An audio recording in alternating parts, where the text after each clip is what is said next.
What's up guys? Welcome back na naman sa ating YouTube channel, no? At ngayon, tuturuan ko kayo kung paano umangat ang Valhalla points nyo nang walang ginagawa. So, ito na. Ang rank natin, bago natin simulan sa video, ang rank natin sa, ito binigyan kasi tayo ng Ymir token, no? So, 81 pieces na Ymir token. So, ang value niya is $221.97. Wow, napakalaki guys. So, paano natin nakuha yan? Nakuha natin yan dito sa staking. Saan? Ito, click mo lang yan. And then, Valhalla Trials. So, ito yung points natin guys. So, meron tayong Valhalla points na 30,011 at ang rank natin ay 681. And then, ang binigay sa ating Ymir token is 55. So, ayun. So, nag-stake tayo. Ang max na points sa staking is 30,000 and then side quest na 12. So, paano mo nga ba mapapataas to nang walang ginagawa? So, ito. Bibili ka nito ng Ymir Webshop. So, ito guys, pag binili mo to, so, bibili natin ito mamaya, no? I-explain lang natin. So, pag binili mo to, worth, naka-sale siya ngayon.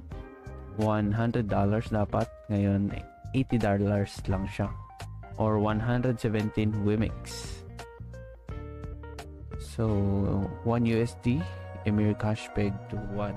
1:1, no? Yung value ng Ymir Cash tsaka USD. So, ano nga ba makukuha mo? Ito, Ymir Gift Card Collection Box ×1 and Higher Scroll Package na 10. This gift card is transferable. So, possible na pag binili mo to, pwede mong ibenta in the future. Ymir Card Collected Badge can only be used once per character. If 2 are owned, you can only exchange it for Radiant Enhancement Stone Selection Chest. So, pag dalawa, yung ganito mo, pwede mo siyang i-exchange, no? So, this item is bundle tokens and NFTs. Ymir Cash is a token that can be exchanged for in-game currency. So, pwede mong ibili ng items in-game in accordance with the guidance for applicability of reasonable exception to the right of termination transaction. Game currency or products purchased at this time are not subject to 7 days viewing under the Consumer Protections Act. Please ensure to review the product information before purchasing to protect your rights and interests. So, hindi siya refundable guys. Purchase made by minors required consent of their legal representative. So, kailangan, kung minor ka, nabibili ka ng neto, Ymir gift cards, kailangan mo ng legal consent sa mas matanda, no? Product purchase of Wimix are non-refundable. So, yun na. Please proceed with caution when making purchases. Dahil ang pambayad mo dito, pag binili mo ay Wimix. So, hindi siya pwedeng i-refund kasi wala yung history, no? Yung sa siyempre, blockchain siya, parang Bitcoin. So, walang history yun. The exchange rate of Wimix fluctuates in real time, which result in difference between actual and the price displayed on the screen. Please check the final amount deducted at the time of payment and signature. If you cannot check Wimix balance, connect your wallet on the Wimix Play app and try again. So, yun guys, in-explain lang dito in summary, no? Na kapag bumili ka, non-refundable na. And then, mag-vary yung yung presyo dito ng 117 Wimix kapag pinurchase mo siya kasi volatile, napaka-volatile ng Wimix, no? And then, ito, kailangan mo i-connect yung Wimix Play app. So, meron na. Naka-connect na tayo. So, bibili natin to guys. Purchase lang natin.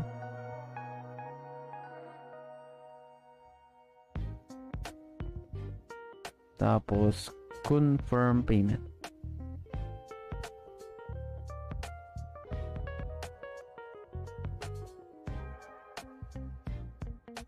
Okay, deposit by your wallet. Wimix Play. Kasi Wimix Play ang gamit natin, no? Wait lang.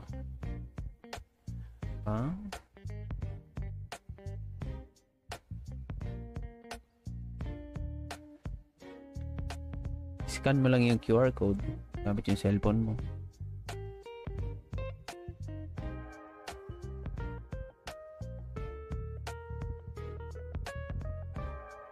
Ano sabi?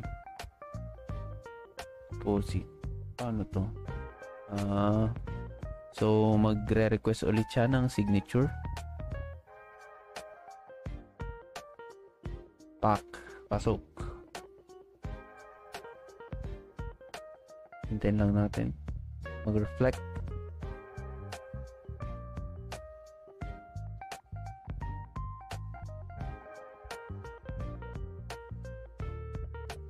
Yun, pumasok na, boy. Please click the deposit button and sign in with your wallet. Complete payment.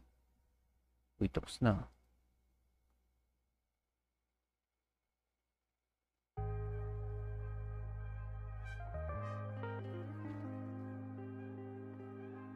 Okay, so back to merchant na tayo guys. So hintayin mo lang siya, medyo matagal yung pag-loading niya dun. Kinabahan ako, kala ko hindi nag-pass through or magkakaroon ng send receipt to my email.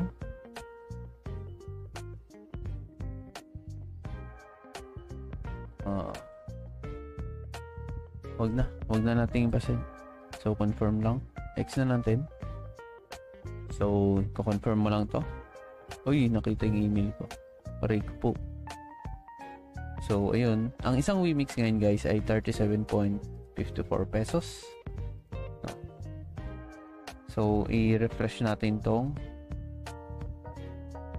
So, hindi pa siya nag-reflect guys.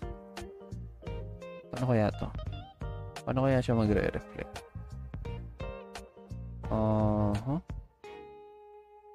You know, may gift card na tayo. So, ito yun.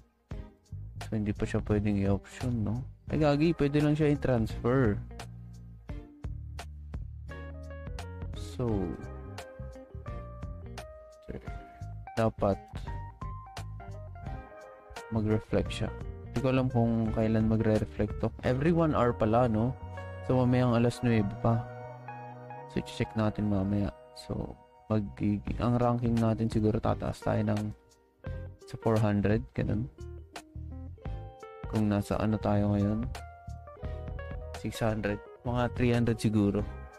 So yun lang guys, kung paano makakuha ng Legend of Emir Valhalla points nang wala kang ginagawa. Kailangan mong bumili ng Emir gift cards.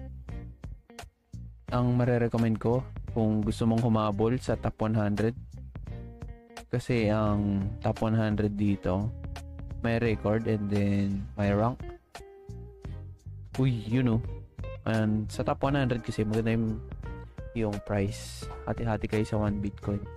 So 102 ang kailangan mo bilhin guys. Gusto mo mahabol, no? At kung tatalpak ka,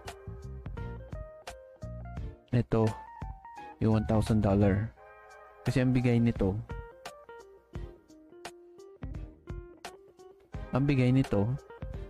guarantee nasa top 100 ka na kasi 100,000 ang bigay niyang Emir points, no?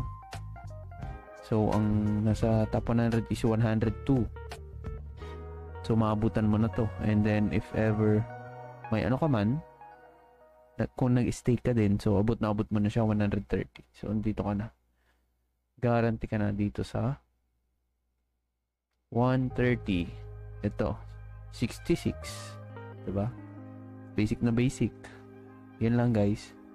Kung nagustuhan mo ang video na to, don't forget to like, comment, and subscribe. At i-share mo na sa mga tropa mo. Mag-subscribe ka na. Galit na ako.